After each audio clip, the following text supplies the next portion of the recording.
अस्सलाम वालेकुम नाज़रीन, HRJD न्यूज़ के साथ मैं हूं अली जाफरी सोलंकी। सबसे पहले खास खबरें।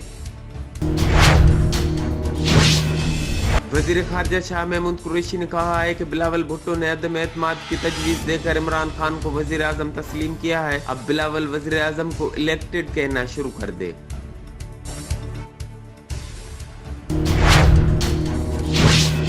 PDA में गैर फितरी इत्तेहाद है जो बिखरना शुरू कर चुका है। वज़ीर आज़म ने ब्राडशीट मामले की मुकम्मल इंक्वायरी के अहकामात जारी किए हैं।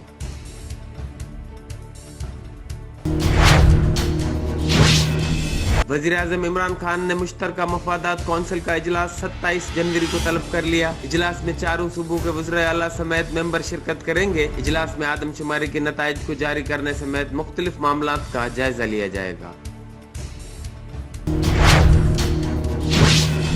सिंध एक्शन कमेटी का जलाल महमूद शाह की ज़ेर सदारत जाम शोरों में इजलास। सिंध के अमलाक पर कब्जे के खिलाफ तहरीक को तेज करने के लिए मुशावरत। जलाल महमूद शाह कहते हैं सिंध की मिल्कियत पर सिर्फ सिंध के लोगों का हक है। सिंध के अमलाक पर कब्जा किसी सूरत बर्दाश्त नहीं करेंगे।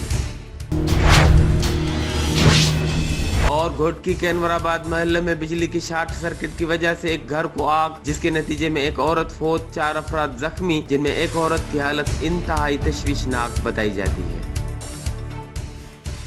HRJD न्यूज़ से अब तक के लिए बस इतना ही। मज़ीद खबरों और अपडेट्स के लिए देखते रहिए HRJD न्यूज़।